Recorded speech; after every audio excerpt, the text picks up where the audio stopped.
நீர் ஒருவரே எங்களை அதிசயங்களை காண பண்ணுகிற தேவனாய் இருக்கிறதற்காக உம்மை நன்றி நிறைந்த உள்ளத்தோடு ஸ்தோத்திரிக்கிறோம். அதிசயங்களை செய்கிற எங்கள் தேவன், அற்புதங்களை செய்கிற எங்கள் தேவன் மகிமையானவராய் இருப்பதற்காக உம்மை நன்றியோடு நாங்கள் ஸ்தோத்திரிக்கிறோம். ஒருவரும் சேரக்கூடாத ஒளியிலே வாசம் பண்ணுகிற எங்கள் ராஜாவாகிய கர்த்தரை நன்றியோடு நாங்கள் ஸ்தோத்திரிக்கிறோம். ஆண்டவரே, அதிசயங்களின் தேவனே, உம்மை நன்றியோடு ஸ்தோத்திரிக்கிறோம். அற்புதங்களின் தேவனே, உம்மை நன்றியோடு ஸ்தோத்திரிக்கிறோம். ஆண்டவரே, மகத்துவங்களின் ராஜாவே, உம்மை நன்றியோடு ஸ்தோத்திரிக்கிறோம். மகிமையே, உம்மை நன்றியோடு ஸ்தோத்திரிக்கிறோம். எங்கள் துருகமே, உம்மை நன்றியோடு ஸ்தோத்திரிக்கிறோம். எங்கள் கோட்டையே, எங்கள் தஞ்சமே, உம்மை நன்றியோடு ஸ்தோத்திரிக்கிறோம். அதிசயங்களின் தேவனே, உம்மை நன்றியோடு ஸ்தோத்திரிக்கிறோம். அற்புதங்களின் தேவனே, உம்மை நன்றியோடு ஸ்தோத்திரிக்கிறோம். மகிமையின் தேவனே, உம்மை நன்றியோடு ஸ்தோத்திரிக்கிறோம். வல்லமையில் சிறந்தவரே, உம்மை நன்றியோடு ஸ்தோத்திரிக்கிறோம். மாறாதவரே, மகிமையானவரே, கிருபை அளிக்கிறவரே, இரக்கமுள்ளவரே, தயவுள்ளவரே, சதா காலங்களிலும் எங்களுக்காக யாவையும் செய்து முடிக்கிற கர்த்தாவே, உம்மை நன்றியோடு ஸ்தோத்திரிக்கிறோம். பரிசுத்தர், பரிசுத்தர், பரிசுத்தர், ஜீவாதிபதியாகிய கர்த்தர் பரிசுத்தர், ராஜரீகம் பண்ணுகிற கர்த்தர் பரிசுத்தர், அதிசயங்களின் தேவனாகிய கர்த்தர் பரிசுத்தர், மகத்துவங்களின் தேவனாகிய கர்த்தர் பரிசுத்தர், மகிமையின் தேவனாகிய கர்த்தர் பரிசுத்தர், உன்னதங்களில் வாசம் பண்ணுகிற கர்த்தர் பரிசுத்தர், ராஜரீகம் பண்ணுகிற கர்த்தர் பரிசுத்தர், ராஜாதி ராஜாவாகிய கர்த்தர் பரிசுத்தர், அதிசயங்களை செய்கிற கர்த்தர் பரிசுத்தர், அற்புதங்களை செய்கிற கர்த்தர் பரிசுத்தர், மகிமையானவைகளை செய்கிற கர்த்தர் பரிசுத்தர், உன்னதமானவராகிய கர்த்தர் பரிசுத்தர், கிருபையில் ஐஸ்வர்யம் உள்ளவராகிய கர்த்தர் பரிசுத்தர், எங்களுக்காக யாவையும் செய்து முடிக்கிற கர்த்தர் பரிசுத்தர், எங்கள் மீது அன்பு வைத்து எங்களை ஆட்கொள்ளுகிற கர்த்தர் பரிசுத்தர், எங்களோடு கூட இருந்து வழிநடத்துகிற கர்த்தர் பரிசுத்தர். ஹல்லேலூயா, உம்மை துதிக்கிறோம், துதிக்கிறோம், துதிக்கிறோம், துதிக்கிறோம். ஜீவாதிபதியே, உம்மை நன்றியோடு துதிக்கிறோம். ஆண்டவரே, கிருபையில் ஐஸ்வர்யம் உள்ளவரே, உம்மை நன்றியோடு துதிக்கிறோம், துதிக்கிறோம், துதிக்கிறோம். பரிசுத்தரே, உம்மை நன்றியோடு துதிக்கிறோம். ரட்சகரே, உம்மை நன்றியோடு துதிக்கிறோம். ஆண்டவரே, மகிமையுள்ளவரே, உம்மை நன்றியோடு துதிக்கிறோம். ஆண்டவரே, அதிசயங்களின் தேவனே, உம்மை நன்றியோடு துதிக்கிறோம். அற்புதமானவரே, உம்மை நன்றியோடு துதிக்கிறோம். ஆண்டவரே, கிருபாசனபதியே, உம்மை நன்றியோடு துதிக்கிறோம், ஸ்தோத்திரிக்கிறோம். ஆண்டவரே, சகலத்தையும் செய்ய வல்லமை உள்ளவராகிய உம்மை நன்றியோடு துதிக்கிறோம், ஸ்தோத்திரிக்கிறோம். ஆண்டவரே, நீர் ஒருவரே எங்களை எல்லா இடங்களிலேயும் கிருபையினாலும் இரக்கத்தினாலும் முடிசூட்டி நடத்தி வருகிறீர் என்கிற இந்த நம்பிக்கையோடு விசுவாசத்தோடு உம்மை ஸ்தோத்திரிக்கிறோம். தகப்பனே, உங்கள் மீது நம்பிக்கை வைத்து உம்மை ஆண்டவரே எங்கள் நம்பிக்கையாய் கொண்டிருக்கிறபடியால் எங்களை பாக்கியவான்கள் என்று சொல்லுவதனாலே உம்மை நன்றியோடு நாங்கள் ஸ்தோத்திரிக்கிறோம். எந்த சூழ்நிலையிலும் ஆண்டவரே நீர் எங்களோடு இருந்து எங்களை ஆட்கொண்டு எங்களை நடத்துகிறபடியினால் உம்மை நன்றியோடு ஸ்தோத்திரிக்கிறோம். எங்கள் மீது அன்பு வைத்திருக்கிற எங்கள் ராஜாதி ராஜாவே, உம்மை நன்றியோடு ஸ்தோத்திரிக்கிறோம். ஆண்டவரே, இரக்கத்தில் ஐஸ்வர்ய சம்பன்னரே, உம்மை நன்றியோடு நாங்கள் ஸ்தோத்திரிக்கிறோம். ஆண்டவரே, கிருபையில் ஐஸ்வர்ய சம்பன்னரே, உம்மை நன்றியோடு நாங்கள் ஸ்தோத்திரிக்கிறோம். பரிசுத்தத்தில் பயங்கரமானவரே, உம்மை நன்றியோடு நாங்கள் ஸ்தோத்திரிக்கிறோம். ஆண்டவரே, ஹல்லேலூயா, உம்மை துதிக்கிறோம், துதிக்கிறோம், துதிக்கிறோம். எந்த துதிக்கும் ஸ்தோத்திரத்துக்கும் மேலான மகிமையுள்ள உம்முடைய நாமத்தை துதிப்பது மிகுந்த சந்தோஷமாய் இருக்கிறதே, அதற்காக உம்மை ஸ்தோத்திரிக்கிறோம். உம்முடைய நாமத்தை சொல்லி நாங்கள் மகிமைப்படுத்தும் போதெல்லாம் எங்கள் உள்ளம் பூரிப்பினால் நிறைந்திருக்கிறதே, அதற்காக உம்மை நன்றியோடு நாங்கள் ஸ்தோத்திரிக்கிறோம். எங்கள் மீது எல்லா விதத்திலும் கிருபையையும் காருண்யத்தையும் வைத்திருக்கிற அநாதி சிநேகத்திற்காக உம்மை நன்றியோடு ஸ்தோத்திரிக்கிறோம். அநாதி தேவன் எங்கள் அடைக்கலமாகவும் அவருடைய நித்திய புயங்கள் எங்கள் ஆதாரமாகவும் இருக்கிறபடியினால் உம்மை நன்றியோடு நாங்கள் ஸ்தோத்திரிக்கிறோம். ஜீவாதிபதியாகிய நீர் எங்களை ஆட்கொண்டு எல்லா விதங்களிலேயும் கிருபை பாராட்டி வருகிறபடியால் உம்மை நன்றியோடு ஸ்தோத்திரிக்கிறோம். இப்போதும் எங்கள் தேவனாகிய கர்த்தாவே, உம்முடைய கொஞ்ச நேரம் கிருபையினாலே நாங்கள் உயிர் பிழைக்கும்படிக்கு நீங்க பாராட்டி இருக்கிற அனுகூலமான கிருபைக்காய் நன்றி செலுத்துகிறோம். ஆண்டவரே, எங்கள் வாயின் வார்த்தைகளை, எங்கள் இருதயத்தின் தியானத்தை பேசுகிற அடியனுக்கும் கேட்கிற யாவருக்கும் பிரீதியாய் உடைய சமூகத்தில் இருப்பதாக என்று இயேசு கிறிஸ்துவின் நாமத்தில் ஜெபிக்கிறேன் நல்ல பிதாவே, ஆமென். அன்பான தேவனுடைய பிள்ளைகளே, கடந்த நாட்களாக எலியாவை குறித்து நாம் சிந்தித்து வருகிறோம். எஸ்ராவின் புஸ்தகத்திலே 9ஆம் அதிகாரத்திலே 8வது வசனத்தின் அடிப்படையிலே கொஞ்ச நேரம் கிருபையை குறித்து நாம் சிந்தித்துக் கொண்டே இருக்கிறோம். அதிலே இங்கே ஆண்டவர் எலியாவுக்கு செவி கொடுத்து அவன் ஜபத்தை கேட்டு 3.5 ஆண்டுகள் மழை இல்லாதபடி செய்து அந்த நாட்களிலே அவனை போஷிக்கிறதற்கு காகங்களுக்கு கட்டளையிட்டு குடிக்கும் தண்ணீருக்கு கேரித் ஆற்றங்கரையை அவனுக்கு கொடுத்து அங்கே ஒளிந்திருக்கும்படி செய்து அந்த இடத்துல அவன் இருந்தான். காகங்கள் அவனுக்கு உணவு கொடுத்தது, அந்த ஆற்றின் தண்ணீரை குடித்தான். பிறகு கர்த்தர் காகங்களை நிறுத்தினார், ஆற்று தண்ணீரும் வற்றினது. இப்பொழுது அவனை போஷிக்கிறதற்காக சாரிபாத் என்கிற ஊரிலே ஒரு விதவையை அவர் கட்டளையிடுகிறதை பார்க்கிறோம். அவன் சாரிபாத்துக்கு போகிறான். ஒலிமுக வாசலிலே விறகு பொறுக்கி கொண்டிருந்த விதவையை, அந்த கைம்பெண்ணை கண்டு கொஞ்சம் தாகத்திற்கு தண்ணீர் தா என்று கேட்கிறான். அவளுக்கு ஆண்டவர் அவனை இப்படியாக நடத்துகிறதை நாம் பார்க்கிறோம். இந்த கொஞ்சம் தண்ணீர், கொஞ்சம் கிருபையை பார்த்தோம், கொஞ்சம் பலனை பார்த்தோம். இப்படி பல காரியங்களை நாம் சிந்தித்திருக்கிறோம். இவைகள் எல்லாம் யூடியூப்ல இருக்கிறது. டைட்டஸ் மோகன் என்று போடுவீர்களானால் பேக்ரவுண்ட் ப்ளூவா வரும். என்னுடைய முகம் அதுல தெரியும்.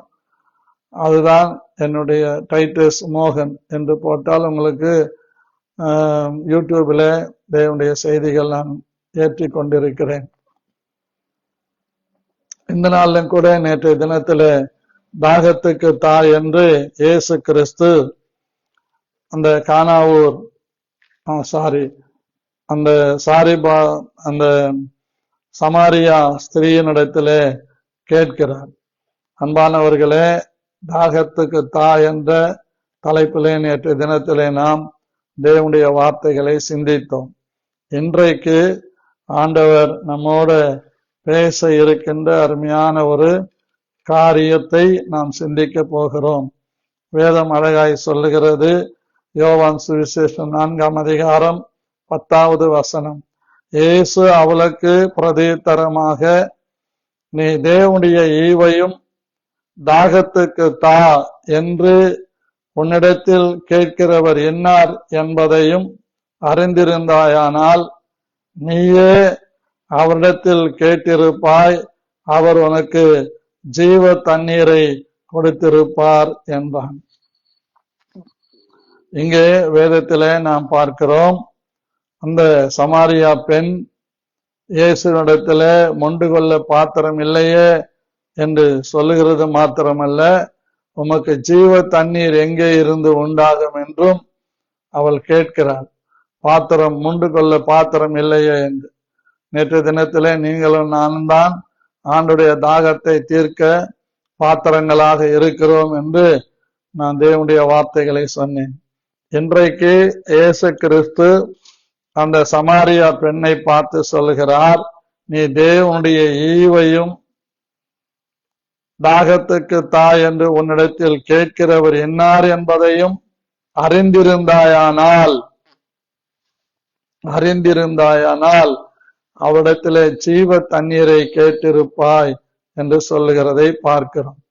அன்பானவர்களே, இங்கே தெளிவான ஒரு வார்த்தை தேவனுடைய ஈவு. இந்த நாளிலே நாம் தேவனுடைய ஈவை குறித்து பார்க்க போகிறோம். முதலாவது தேவனுடைய ஈவு என்பதை நாம் சிந்திக்க போகிறோம். எபேசியருக்கு எழுதின நிருபம் 2ஆம் அதிகாரம் 8வது வசனத்திலே ஆவியானவர் ரொம்ப தெளிவாக கர்த்தர் நமக்கு எழுதி கொடுத்திருக்கிற அருமையான ஒரு வார்த்தை, தெளிவாக சொல்லப்பட்டிருக்கிற வார்த்தை. இதை நாம் புரிந்து கொள்ளவிட்டால் நம்மை போல ஆசீர்வதிக்கப்பட்டவங்க யாரும் இருக்க முடியாது. 7வது மற்றும் 8வது வசனத்தை உங்களுக்காக நான் வாசிக்கிறேன். கிறிஸ்து இயேசுவுக்குள் நம்மை அவரோடு கூட எழுப்பி உன்னதங்களிலே அவரோடு கூட உட்காரவும் செய்தார். கிருபையினாலே விசுவாசத்தை கொண்டு ரட்சிக்கப்பட்டீர்கள். இது உங்களால் உண்டானதல்ல, இது தேவனுடைய ஈவு. ஒருவரும் பெருமை பாராட்டாதபடிக்கு இது கிரியைகளால் உண்டானது அல்ல என்று பவுல் எபேசு சபைக்கு தெளிவாக கற்பிக்கிறதை, கற்றுக் கொடுக்கிறதை நாம் பார்க்கிறோம். என்னை கேட்டுக்கொண்டிருக்கிற என் அன்பு தேவனுடைய பிள்ளைகளே, தேவனுடைய ஈவு என்பது ரட்சிப்பு. அந்த ரட்சிப்பு ரொம்ப ரொம்ப முக்கியம். ஐஸ்வர்யவானுக்கு எல்லாம் இருந்தது, ரட்சிப்பு இல்லை. லாசருவுக்கு ஒன்றும் இல்லை, அவனுக்குள்ளே ரட்சிப்பு இருந்தது. இப்படி வேத வசனங்களை நாம் பகுத்து ஆராயும் போது உண்மையாகவே அது நமக்கு நித்திய ஜீவனை காட்டுகிறது என்பதை நாம் புரிந்து கொள்வதற்கு ஏதுவாக இருக்கும். சகேயுவுக்கு எல்லா ஐஸ்வர்யமும் இருந்தது, ஆனால் அவன வீட்டிலே ரட்சிப்பு இல்லை. அந்த சகேயுவை சந்திக்கும்படியாக தேவன் வருகிறார். அவன் இயேசு எப்படிப்பட்டவரோ என்று காட்டத்தி மரத்தின் மேலே ஏறி அவரை பார்க்க விரும்புகிறார். நாம் எங்க ஏறி எப்படி பார்த்தாலும் நம்முடைய உருவம் என்னதென்று அவர் அறிந்திருக்கிறார். நம்முடைய நினைவுகளை எல்லாம் தூரத்திலிருந்து அவர் அறிகிறார். நம்முடைய சிந்தனைகளை எல்லாம் அவர் ஆராய்ந்து அறிந்திருக்கிறார். ஆகவே இந்த தேவன் சகேயுவை காட்டத்தி மரத்தின் கீழே வந்து உட்கார்ந்து, சகேயுவே, நீ காட்டத்தி மரத்துல உட்கார்ந்திருப்பது நியாயம் அல்ல, நான் இன்றைக்கு உன் வீட்டுல தங்க வேண்டும். இறங்கி வந்தான், சந்தோஷமாய் அழைத்து கொண்டு போகிறான். இயேசு கிறிஸ்து அவனை பார்த்து ஊரடிச்சு வலையில போட்டவனேன்னு சொல்லல, பாவி பரதேசின்னு சொல்லல. அவன் பாவங்களை சுட்டி காட்டி அவனை நொங்குன்னு அடிச்சு நாசம் பண்ணல. அவனுக்கு கூட்டு போறாரு. ஜனங்கள்லாம் பேசுறாங்க, பாவியான மனுஷனிடத்துல இவர் தங்க போறாரேன்னு பேசுற சத்தம் அவன் காதுல விழுகிறது.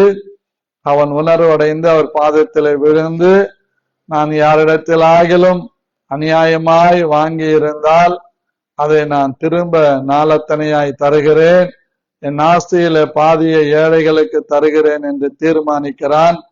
அவன் பாவங்கள் மன்னிக்கப்படுகிறது. இன்றைக்கு இந்த வீட்டுக்கு ரட்சிப்பு வந்தது என்று இயேசு கிறிஸ்து சகேயுவை பார்த்து சொல்லுகிறார். ஆகவே ரட்சிப்பு மிக மிக மிக முக்கியம். 2 நாளைக்கு முன்பாக பார்த்தோம், கண்ணீரினால் தலைமயிரை வைத்து பாதங்களை துடைத்த அந்த ஸ்திரீயை குறித்து பார்க்கிறோம். ஸ்திரீயே, உன் விசுவாசம் உன்னை ரட்சித்தது, சமாதானத்தோடு போ என்று சொல்லுகிறதை பார்க்கிறோம். ஆகவே இங்க ஆண்டுடைய வார்த்தை அழகாய் சொல்லுகிறது, கிருபையினாலே விசுவாசத்தை கொண்டு ரட்சிக்கப்பட்டீர்கள். கொஞ்ச நேரம் கிருபையினாலே விசுவாசத்தை கொண்டு ரட்சிக்கப்பட்டீர்கள். இது உங்களால் உண்டானதல்ல, தேவனுடைய ஈவு என்று சொல்லுகிறதை பார்க்கிறோம். அதே போலவே தீத்துல பவுல் தீத்துவுக்கு எழுதும்போது ஒரு அருமையான வார்த்தை அங்கே சொல்லுகிறதை நாம் பார்க்கிறோம். அன்பான கர்த்தருடைய பிள்ளைகளே, தீத்து 2ஆம் அதிகாரம்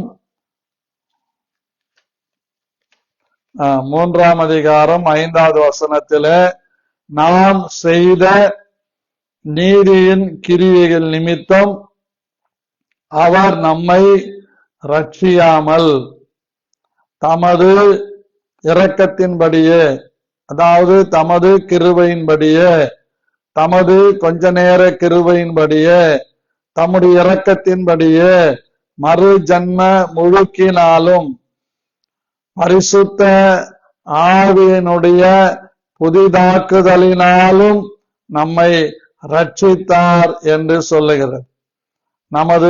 தமது கிருபையினாலே நாம் நீதிமான்களாக்கப்பட்டு நித்திய ஜீவன் உண்டாகும் என்கிற நம்பிக்கையின்படி சுதந்திரராகத்தக்கதாக அவர் நமது இரட்சகராகிய இயேசு கிறிஸ்து மூலமாய் அந்த பரிசுத்த ஆவியை நம்மேல் சம்பூரணமாய் பொழிந்தருளினார் என்று வேதம் சொல்லுகிறது. ஆகவே நம்முடைய ரட்சிப்பு என்பது அது தேவனுடைய ஈவாக இருக்கிறது. ஆகவே இந்த ஈவை நாம் ஒரு நாளும் அல்லத்தட்ட கூடாது. நான் ரட்சிக்கப்பட்டிருக்கிறது தேவனுடைய ஈவு. இது நம்மால் உண்டானதல்ல. தேவனுடைய கொஞ்ச நேர கிருபையினாலே நமக்குள்ள விசுவாசத்தை கொடுத்து நம்மை ரட்சித்திருக்கிறார் என்பது தெளிவு. ஆகவே இந்த தேவனுடைய கிருபையை நாம் ஒரு நாளும் விருதாவாக நினைக்க கூடாது, விருதாவாக்கவும் கூடாது. ஆகவே இது தேவனுடைய ஈவு. இரண்டாவதாக, மனைவி நல்ல ஈவு என்று வேதம் சொல்லுகிறது. வேதத்திலே தெளிவாக நாம் புரிந்து கொள்ளும்படியான காரியங்களை நமக்கு வேதம் தெளிவாக திருஷ்டாந்தமாக பரிசுத்த ஆவியானவர் எழுதி கொடுத்திருக்கிறதை நாம் பார்க்க முடியும்.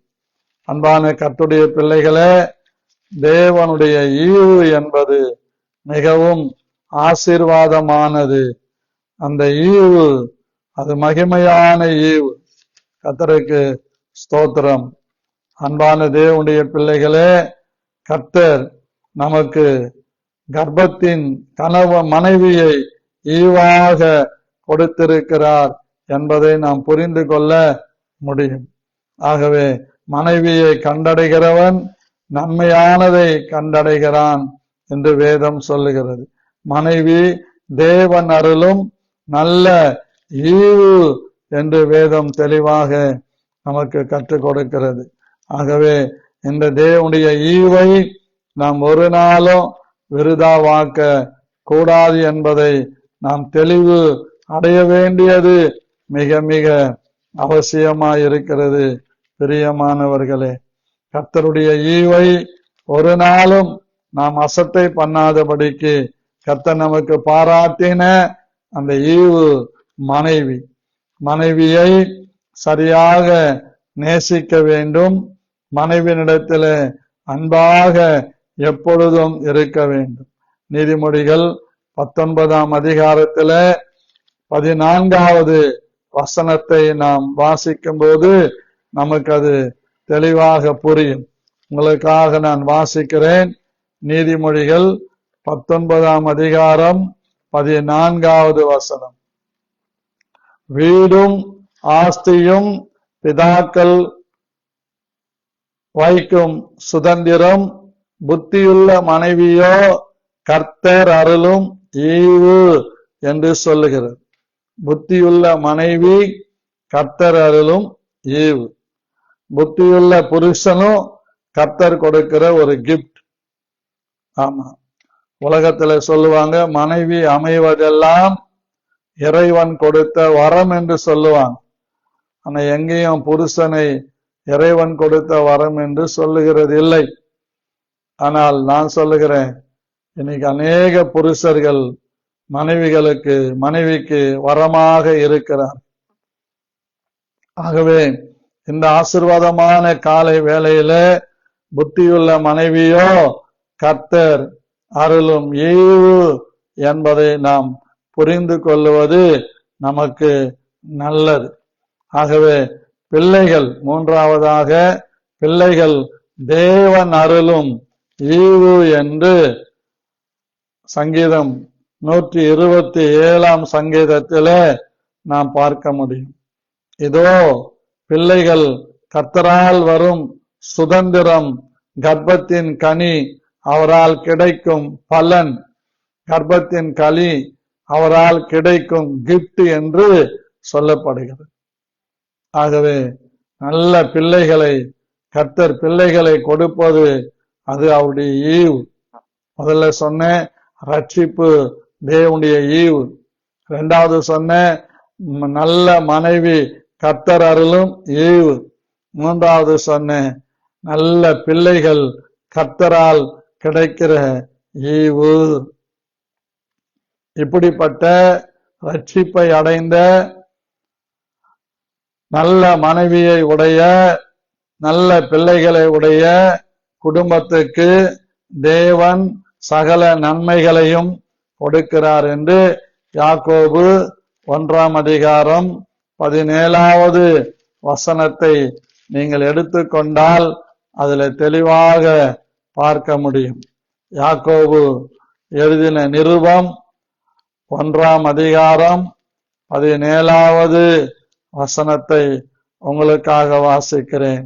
நன்மையான எந்த ஈவும் பூரணமான எந்த வரமும் பரத்திலிருந்து உண்டாகி ஜோதிகளின் பிதாவிடத்திலிருந்து இறங்கி வருகிறது.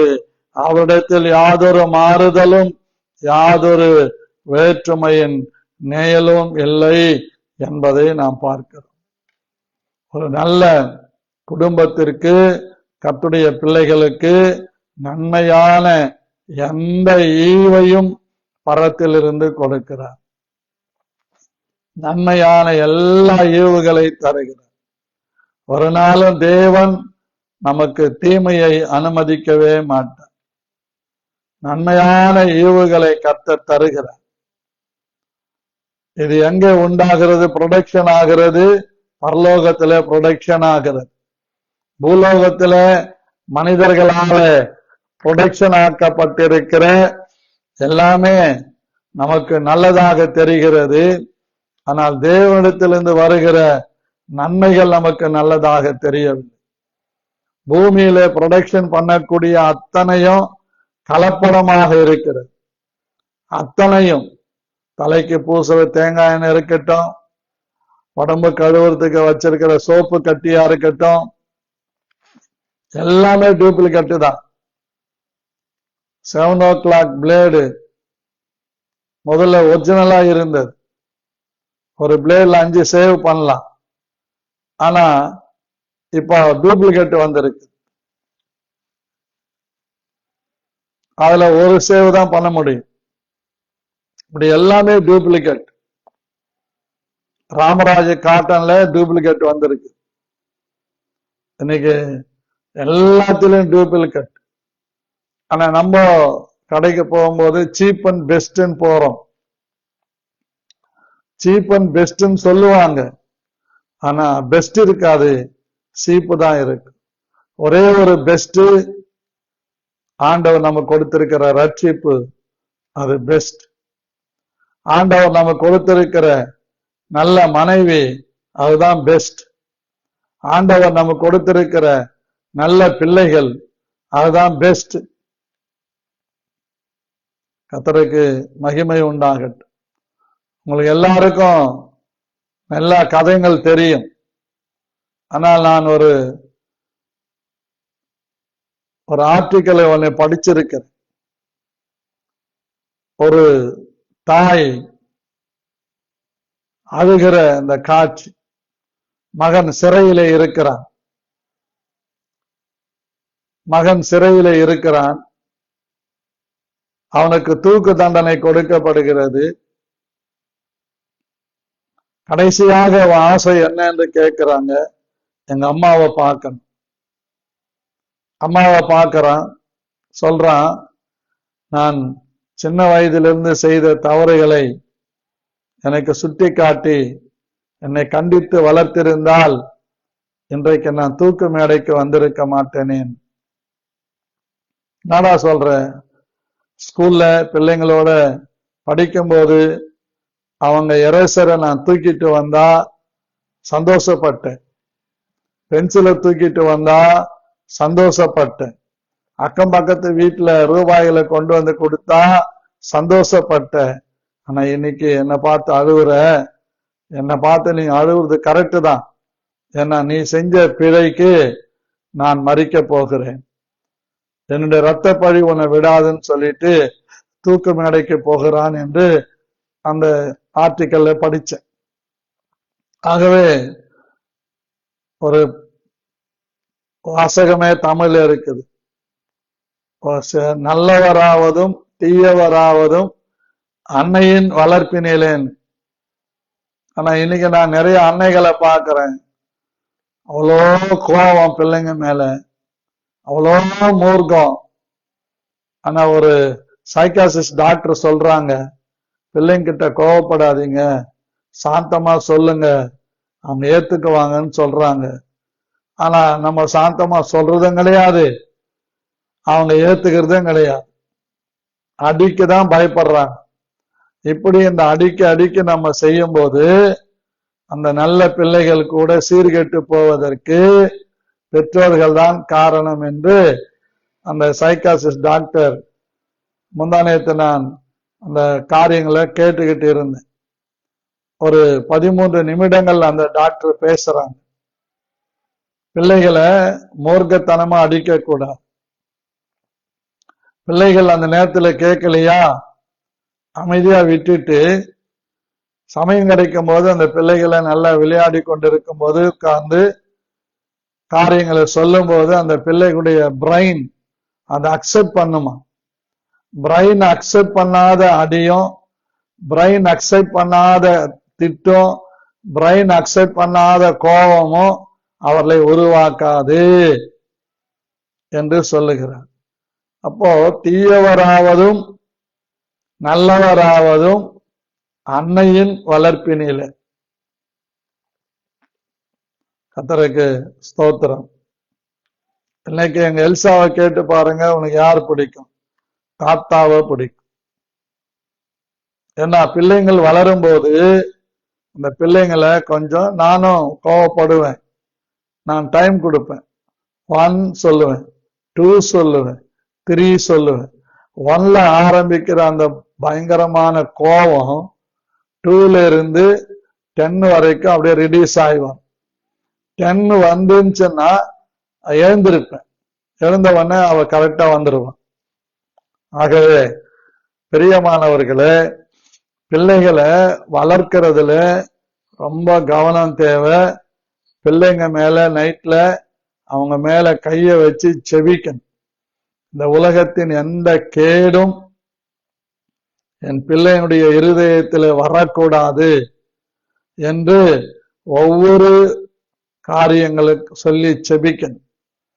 அவனுடைய சிறுமூலையில உலக காரியங்கள் நுழையக்கூடாதுன்னு அரஸ்ட் பண்ணி ஜபிக்கணும். சிறுமூலை, பெருமூலை, வலது பக்க மூலை, இடது பக்க மூலை, இப்படி இந்த மூலைகளை நம்ம சொல்லி அதை கடிந்து ஜபிக்கணும். பிள்ளைகளுக்குள்ள நல்ல குணங்களை தாரும் ஆண்டவரே ஜபிக்கணும். பிள்ளைகள் நன்றாக வருவதற்கு முதல் காரணம் தாய் அதிகாலையில் எழுந்து மண்டியிட்டு ஜெபிக்கிறதை பிள்ளைகள் பார்க்க வேண்டும். எங்க ஸ்டான்லி அண்ணா அழகா சொல்லுவேன், அவங்க டெய்லி ஒரு வசனம் படிச்சு ஒப்புவிச்சாதான் கருப்பட்டி காப்பி, இல்லைன்னா கிடையாது. அடிக்க மாட்டாங்க, திட்ட மாட்டாங்க, ஒன்னும் செய்ய மாட்டாங்க. அம்மா வசனம் படிச்சியா, சொல்லு, இந்த கருப்பட்டி காபி குடி. ஞாயிற்றுக்கிழமை அவங்க சொல்ற சங்கீதத்தை ஃபுல்லா மனப்பாடம் பண்ணி சொன்னாதான் இறைச்சி சோறு. ஆனா நம்ம எப்படி இருக்கிறோம் அப்படின்னா, அவங்க பைபிள் படிச்சாலும் படிக்காவிட்டாலும், சர்ச்சுக்கு வந்தாலும் வராவிட்டாலும், ஞாயிற்றுக்கிழமை நல்லா கறிச்சோத்தை போட்டு மூக்க பிடிக்க தின்ன வச்சு ஊர் மேல விட்டுரும். 5 வளையாதது 50 வளையாதுன்னு உலகத்துல சொல்லுவாங்க. ஆனா தேவனுடைய கிருபையினால 50 கூட வளைய வைக்கிற சக்தி ஆண்டவருக்கு இருக்கிறது. என்னை கேட்டுக்கொண்டிருக்கிற என் அன்பு சகோதர சகோதரிகளே, தேவனுடைய பிள்ளைகளே, பிள்ளையாண்டானை நடத்த வேண்டிய விதத்தில் நடத்தி முதிர் வயதிலும் அவன் விடாதிருப்பான் என்று சொல்ல. சில பிள்ளைகளுக்கு சர்ச்சில் காணிக்க போட கொடுப்பான். எனக்கு ஒரு குடும்பம் தெரியும். சர்ச்சுக்கு வருவாங்க. சர்ச்சுக்கு எதிரில் ஒரு அண்ணாச்சி கடையில போய் ₹1 கொடுத்து 4 நாள்னாவா மாத்துவார். 4 பிள்ளைங்கிட்ட 4 கொடுப்பார். அவரும் அவர் மனைவியும் ஒவ்வொரு ரூபாய் காணிக்க போடுவான். இப்போ அந்த பிள்ளைகள் வளர்ந்த பிறகு, நல்ல ஆசீர்வாதமான பிறகு, கர்த்தருக்கு கொடுக்க மனமற்றவர்களாக வாழ்ந்து கொண்டிருக்கிறார். தானும் வளரல, தன் பிள்ளைகளும் வளரல, அவருடைய குடும்பங்களும் வளரல. அவங்க பிள்ளைங்களை எப்படி வளர்க்கிறாங்கன்னு தெரியல. இப்படி நிறைய குடும்பங்கள். எனக்கு தெரிந்த ஒரு குடும்பம், ரொம்ப அருமையான குடும்பம். பிள்ளைகளை வளர்த்தாங்க, ஊழியக்காரர்களை நேசிக்க வச்சாங்க. ஊழியக்காரங்களை பற்றி பிள்ளைகளை உட்கார்ந்து பேச மாட்டாங்க. ஊழியக்காரன் பெரிய பிளண்டர் மிஸ்டேக் பண்ணாலும் இந்த பிள்ளைகளுக்குள்ளே ஊழியக்காரனை பற்றி வெறுப்பேற்ற மாட்டாங்க. எப்போ அவங்க வெறுப்பாவாங்க? ஊழியக்காரரை பற்றி தவறான ஒரு காரியத்தை பெரிதுபடுத்தி கண்ணு மூக்கு வச்சு பெருசா காட்டும் போது அவங்க ஊழியக்காரன் மேல ஒரு கசப்பு சிறு வயதுல வந்து விட்டால், தவறு செய்யாத மனிதன் இல்லை. சாமுவேல் சொல்றாரு இல்ல, பாவம் செய்யாத மனுஷனே இல்லைன்னு. அப்போ யாரையும் நியாய தீர்ப்பு செய்கிற அதிகாரம் நமக்கு தேவன் கொடுக்கல. ஆனா நம்ம பிள்ளைங்களுக்கு முன்னாடி பேசுறோம். கர்த்தருக்கு ஸ்தோத்திரம். அப்படிப்பட்டதான நிலைமைகளை மாற்ற வேண்டும். ஊழியக்காரரை பற்றி மாத்திரம் இல்லை, பக்கத்து வீட்டு மக்களை குறித்து கூட பிள்ளைகளிடத்திலே தீதாக பேசக்கூடாது. நல்ல காரியம் இருக்குமானால் அதையே பிள்ளைகளுக்கு கற்றுத்தர வேண்டும். அப்படி வளர்த்தா அது தேவனுடைய ஈவான பலனான பிள்ளையாக இருக்கும். கர்ப்பத்தின் கனி தேவனுடைய பலன். ஆகவே இதை நாம் மறந்து போக கூடாது. பிரியமானவர்களே, இப்படிப்பட்ட பிள்ளைகளை வளர்க்கிற ஒரு நல்ல தாய் தகப்பன் கர்த்தருக்கு மகிமை உண்டாகட்டும். நம்ம பிள்ளைங்களை ஊழியக்காரங்கிட்ட ஒப்பு கொடுக்கவே மாட்டோம். நம்மளே வச்சுக்குவோம். அங்கெல்லாம் போவாத, அவங்களோட எல்லாம் சேராத, அவங்க எல்லாம் நல்லவங்க இல்ல, அந்த குடும்பம் நல்ல குடும்பம் இல்ல. அவங்க கேட்பாங்க, என்ன மம்மி சர்ச்சுக்கு வர்றாங்க, ஜெபம் பண்றாங்க, அந்த ஆண்டி கண்ணீரோட சாட்சி எல்லாம் சொல்றாங்க, இப்படி சொல்றீங்களே. ஐயோ, அவங்க இன்னொரு காரியம் கற்றுக் கொடுக்கிறோம், ஜாதிய கற்றுக் கொடுக்கிறோம். அவங்க அந்த ஜாதி, நம்ம இந்த ஜாதி, நம்ம அவங்களோட பேசக்கூடாது, அவங்களோட இருக்கக்கூடாது. இது சபைகள்ல நடக்கிற பெரிய அநியாயம். இப்படி சில காரியங்களை சொல்லிக் கொடுக்கிறோம். சில ஏழையான பிள்ளைங்களோட ஒரு மிடில் ஃபேமிலியா இருக்கிற பிள்ளைங்களை பழக விட மாட்டோம். அதே மாதிரி ரிச் ஃபேமிலியில இருந்து வரக்கூடிய பிள்ளைகளை அந்த புவர் ஃபேமிலியில இருக்கிற பிள்ளைங்களோட பேச விட மாட்டோம். சொல்லி அனுப்போம், சண்டே கிளாஸ்ல கூட நீ தனியா உட்காந்துக்கோ, யார் பக்கத்துலயும் உட்காராத, யார் பொருளையும் நீ வாங்கி சாப்பிடாத அப்படின்னு. பிரியமானவர்களே, நாங்கெல்லாம் ஸ்கூலுக்கு போயிட்டா டிஃபன் பாக்ஸ் எடுத்துன்னு போயிட்டா அதுல சாப்பாடு பகிர்ந்து சாப்பிடுவோம். பணக்காரனா ஏழையா அந்த ஜாதி எந்த ஜாதி எல்லாம் பார்க்காம சொல்லி அனுப்புவாங்க வீட்டுல. என்னவோ தெரியல, நாங்க அநேக நேரம் என் சாப்பாடு கெட்டு போயிடும், தண்ணி விட்டுரும், ஒரு மாதிரி ஸ்மெல் வரும். அவங்க பிள்ளைங்களுக்கு நல்லா கொடுத்து அனுப்புவாங்க. எனக்கு அதெல்லாம் சொல்லக்கூடாது, இருந்தாலும் சொல்றேன். அதை கொட்டிடுவேன். என் கூட சாப்பிட்ற 4-5 பிள்ளைங்க என்ன பண்ணுவாங்க, அவங்க சாப்பாட்டுல ஒவ்வொரு பிடி கொடுப்பாங்க. அப்படி பல நாட்கள் நான் சாப்பிட்டு இருக்கிறேன். பிள்ளைங்களுக்கு நல்ல ஈவா இருக்கிற பிள்ளைங்களை நாசமாக்க கூடாது. ஐயோ அங்க போவாத, ஐயோ இங்க போவாத. நான் பிள்ளைங்களுக்கு சொல்லி கொடுப்பேன், அம்மா அப்பா இல்லாம யார் வீட்டுக்கும் போக கூடாது. அது உண்மை. ஒரு வீட்டுக்கு போகும்போது அம்மா அப்பா இருந்தா பிள்ளைங்களோட போனோம். சொந்தம் பந்தானும் போது நம்ம அதை அனுப்பணும். நம்ம பிள்ளைங்களை அந்த குடும்பம் இப்படி, இந்த குடும்பம் இப்படி, உங்க பெரியப்பா அப்படி, உங்க பெரியம்மா அப்படி, உங்க வீட்டுல இப்படி, அந்த வீட்டுல இப்படி, அப்படியெல்லாம் நம்ம பேச ஆரம்பிச்சோம்னா பிள்ளைங்க உருப்பட மாட்டாங்க. இன்னைக்கு கூட எங்க பிள்ளைங்க ஆர்வனா இருந்தாலும் பாசியா இருந்தாலும் எங்க வீட்டு லைன்ல எங்க பெற்றோர், அதாவது எங்க சகோதர சகோதரிகள் மத்தியில ரொம்ப நல்லா பழகுவாங்க. அவங்க கிட்ட எதிர்பார்க்க மாட்டாங்க, இவங்க செலவு பண்ணிட்டு வருவாங்க. காரணம், இந்த பிள்ளைங்களுக்கு நாங்க கற்றுக் கொடுத்திருக்கிறோம். யாரையும் குற்றப்படுத்த கூடாது, யாரையும் நம்ம தீர்ப்பிட கூடாது, யாரையும் நம்ம நிந்திக்க கூடாது, பிள்ளைங்கள் எதிரில யாரை பத்தியும் நம்ம பேசக்கூடாது. இப்ப கூட நான் எதனா ஒண்ணு சொன்னேன்னா உடனே பாசி சொல்லுவா, டேடி அவ எதிரில இதெல்லாம் பேசாதீங்க டேடி, அவ அப்படியே அப்சர்வ் பண்ணிக்குவா அப்படின்னுவா. டக்குன்னு வாய முடிக்கும். ஏன்னா அந்த பிள்ளைய நம்ம வளர்க்கணும். தேவன் கொடுத்த அந்த ஈவு அதை நாசமாக்க கூடாது. இப்படிப்பட்ட குடும்பத்துக்கு தான் நன்மையான ஈவுகளை தேவன் கொடுக்கிறார், நன்மையான ஈவுகளை தருகிறார்.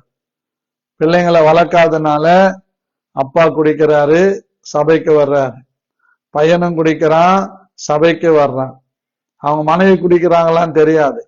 இப்படி நிறைய இடங்கள்ல சாட்சிகளை கேள்விப்பட்டு இருக்கிறோம்.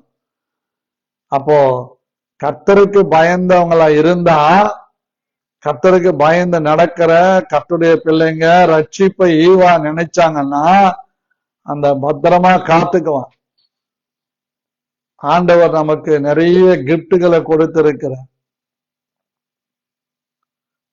இதுதான் நன்மையான எந்த ஈவும் பூரணமான எந்த வரமும், நன்மையான எந்த ஈவும், நமக்கு நன்மையா இருக்கிற எந்த ஈவையும், பூரணமான எந்த வரமும். பாருங்க, ஈவுன்னு சொல்றாரு, வரமுன்னு சொல்றாரு, ஆனா எல்லாமே கிஃப்ட்ன்னு தான் சொல்லுது. இது தேவன் கொடுக்கிற யாருக்கு? ரட்சிப்பை ஈவாக நினைக்கிறவங்களுக்கு. யாருக்கு? மனைவி புருஷன் தேவன் கொடுத்த ஈவு என்று நினைக்கிறவர்களுக்கு.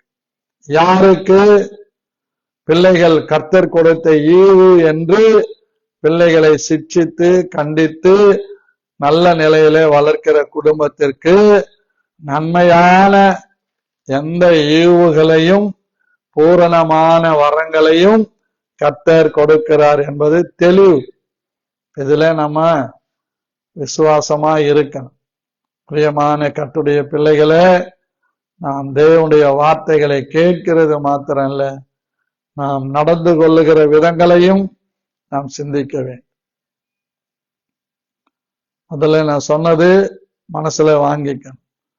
சமாரிய பெண்ணை பார்த்து சொல்லுகிறார், தேவனுடைய ஈவை, அவருடைய ரட்சிப்பை குறித்து நீ அறிந்திருந்தாயானால் அவரிடத்தில் ஜீவ தண்ணீரை கேட்டிருப்பாய். தேவனுடைய ஈவு, ரட்சிப்பு தேவனுடைய ஈவு. நல்ல மனைவி தேவனுடைய ஈவு, பிள்ளைகள் தேவனுடைய ஈவு. இந்த இப்படிப்பட்ட குடும்பத்திலே நன்மையான எந்த ஈவும் பரத்திலிருந்து உண்டாகி நமக்கு நன்மையான எல்லா ஈவுகளையும் பரத்திலே ஆண்டவர் பரலோகத்திலே ப்ரொடக்ஷன் பண்ணி வச்சிருக்கிறார். அது நமக்கு தருவார். நம்ம கிட்ட வர்ற எந்த ஆசீர்வாதமும் இது தேவனிடத்திலிருந்து வந்தது அப்படின்னு நம்ம பழகிக்கொள்ளலாம். இப்ப கூட பாருங்க, நான் உள்ளாடைகளை வாங்கினால் ஜபம் பண்ணி தான் போடுவேன். எந்த பொருள் வாங்கினாலும் கடையில ஜபத்தோடு வாங்குவேன். யாருக்கு எதை கொடுத்தாலும் ஜபத்தோடு கொடுப்பேன். எனக்கு சங்கீதம் 121 ரொம்ப பிடிக்கும். ஆண்டவர் தள்ளாட விட மாட்டார், நம்மை காக்கிறவர் உறங்க மாட்டார். இது முதற்கொண்டு உன் போக்கையும் வரத்தையும் அவர் ஆசீர்வதிப்பார். நீ போகையிலும் ஆசீர்வதிக்கப்பட்டிருப்பாய், வருகையிலும் ஆசீர்வதிக்கப்பட்டிருப்பாய். என்கிட்ட இருந்து 10 ரூபாய் அவன் கையில போதுன்னா முறுமுறுப்போட போகக்கூடாது, அது ஆசீர்வாதமா போகணும். ஒருத்திடத்திலிருந்து நமக்கு 10 ரூபாய் வாங்குறோம்னா அது நமக்கு ஆசீர்வாதமாக அமையும். கர்த்தருக்கு ஸ்தோத்திரம். அவங்க கஷ்டத்தோடு கொடுக்கறாங்களோ இஷ்டத்தோடு கொடுக்கறாங்களோ ரெண்டாவது. அது நம்ம கையில வாங்கும் போது, அதை ஸ்தோத்திரத்தோட வாங்கும் போது ஏதோ நம்மை சேதப்படுத்த, நம்ம கொடுக்கும் போது மனப்பூர்வமாய் கொடுக்கும் போது அது வாங்குறவங்களுக்கு அது பிரயோஜனமாக அமையும். நிறைய பேர் சொல்லுவாங்க, பொதுவா நாங்க வாடகை வீட்டுல இருந்தப்ப அந்த ஹவுஸ் ஓனருங்க எல்லாரும் சொல்லுவாங்க, பாஸ்டர் நீங்க கொடுக்கறீங்கன்னா அந்த காசு எங்களுக்கு ரொம்ப ரொம்ப பிரயோஜனமா இருக்குது என்று சொல்லுவாங்க. ஆனா ஒரு நாளும் கால தாமதப்படுத்தி எந்த வீட்டுக்கும் நாங்க வாடகை கொடுத்ததே கிடையாது. நான் முதல்ல சொல்லுவேன், 5 தேதியில இருந்து 10 தேதிக்குள்ள கொடுப்பேன். அது வரைக்கும் நீங்க பொறுமையா இருக்கணும். அப்படிதான் வீட்டுக்கே போவேன். சில நேரம் 5ஆம் தேதியே கொடுத்துருவேன், சில நேரம் 7ஆம் தேதி கொடுப்பேன், சில நேரம் 10ஆம் தேதி கொடுப்பேன். ஏன்னா நான் வெளியூருங்களுக்கு நிறைய கூட்டங்களுக்கு போறதுனால அந்த முதல் வாரம் நான் வெளியே போய் இருப்பேன். சபை தொடங்கிட்ட பிறகு நான் முதல் வாரம் வெளியே போறதில்லை. அதுக்கப்புறம் எனக்கு சொந்த வீடு கர்த்தர் கொடுத்ததுனால, சொந்த சபையை கர்த்தர் கொடுத்ததுனால நான் போறதில்லை. ஆகவே என்னை கேட்டுக்கொண்டிருக்கிற அன்பு தேவனுடைய பிள்ளைகளே, நம்முடைய பிள்ளைகள் தேவனுடைய ஈவு. நம்முடைய பிள்ளைங்க வெளியே போனா அது மற்றவங்களுக்கு ஆசீர்வாதமா இருக்கணும். அது உள்ளே வரும்போது இந்த பிள்ளைகள் நமக்கு ஆசீர்வாதமா இருக்கணும். நம்முடைய குடும்பம் ஆசீர்வாதமா இருக்கணும். சங்கீதம் 122:7 படி, உன் அலங்கத்துக்குள்ளே சமாதானமும் உன் அரண்மனைக்குள்ளே சுகமும் இருப்பதா. குடிசை வீடா இருந்தாலும், ஓடு வீடா இருந்தாலும், தளம் போட்ட வீடா இருந்தாலும் கர்த்தர் நமக்கு அதை அரண்மனையாய் கொடுத்திருக்கிறார். That is one of the palace, that is God's gift. மற்றவங்களை பார்த்து ஏங்கக்கூடாது, ஐயோ அவங்களுக்கு அது இருக்குதே நமக்கு இல்லையே, ஏங்கக்கூடாது, பொறாமைப்படக்கூடாது. வன்கண் வைக்க கூடாது. முதல்ல எப்படி இருந்தாங்க தெரியுமா? ஒருவேளை சாப்பாட்டு கூட இல்லாம இருந்தாங்க. இப்ப அப்படியா இருக்கிறாங்க? ஐயோ ஐயோ, எல்லாம் வந்துச்சு, அவங்கள மதிக்கிறதே இல்லைங்க. அப்படிதான் முதல்ல ஊழியத்துல எனக்கு கொடுத்த பங்குல 1.5 ஏக்கரா சென்ட் 2000 ரூபான்னு வித்து கொண்டு வந்து முன்னால் இருந்த மூப்பர்கள் 4 பேருக்கு மத்தியில கொண்டு வந்து கொடுத்தேன். அதுல 2 பேசிக்கிச்சுங்க. 2 உலகத்துல இல்ல. என்ன பேசிக்கினாங்கன்னா, பார்ப்பா டைட்டஸ் பாஸ்டருக்கு பணமெல்லாம் வந்துருச்சு, இடம் வாங்கிட்டாருன்னா நம்மள மதிக்க மாட்டாரு அப்படின்னு பேசிக்கினான். அதுவும் என்கிட்ட வந்து சொல்றாங்க. அதையும் கேட்டுக்கிட்டேன். எப்பவுமே இந்த வன்கண் நமக்கு இருக்க கூடாது. நம்மளை விட மற்றவங்க நல்லா இருக்கிறாங்கன்னா கர்த்தருக்கு ஸ்தோத்திரம். எப்படி எல்லாமோ இருந்தாங்க, இன்னைக்கு எப்படி எல்லாமோ கர்த்தர் வச்சிருக்கிறாங்க. அதுதான் நம்ம மேல விழுந்த கடமை. அப்படிதான் போன வருஷத்துல ரொம்ப யோசித்தேன். எனக்கு ஆரம்ப காலில இருந்து ஊழியத்துல இருந்த ஒரு தம்பி ஊழியத்துல வருவாரு, பாடுவாரு. அவருக்கு வண்டி இல்லை, ரொம்ப பாரப்பட்டு ஜெபம் பண்ணிக்கிட்டு இருந்தேன். திடீர்னு ஒரு நாள் அவர் என்கிட்ட வந்தார். இப்படி செகண்ட் ஹேண்ட்ல ஒரு வண்டி வருதுன்னா அப்படின்னாரு. சரிதான், நான் ஜெபம் பண்றேன்டான்னு சொன்னேன். உடனே தம்பிக்கு போன் அடிச்சேன். இப்படி இருக்கு தம்பி, அதையாவது வாங்கி கொடுத்துடலாம். உடனே அவன் மூச்சு பேச்சே விடலை. 35,000 ரூபாய் அக்கௌண்ட்டுக்கு அனுப்புனான்.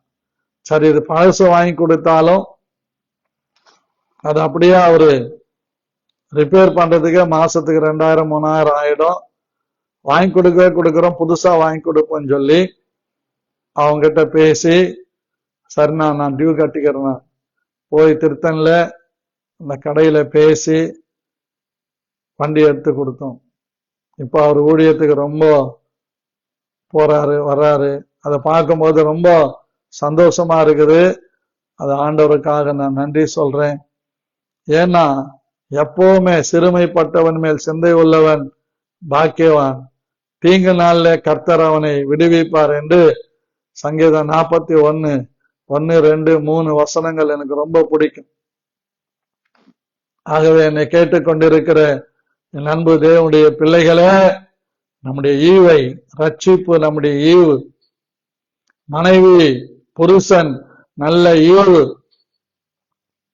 பிள்ளைகள் கர்த்தர் கொடுக்கிற ஈவு, இந்த ஈவுகளை எல்லாம் பாதுகாத்து கொள்ள பராமரிக்க நன்மையான எந்த ஈவையும் பரத்திலிருந்து நமக்கு கொடுத்து, வரங்களை கொடுத்து, வல்லமை கொடுத்து நம்முடைய குடும்பங்களை கர்த்தர் வேலை அடைத்து பாதுகாப்பார்.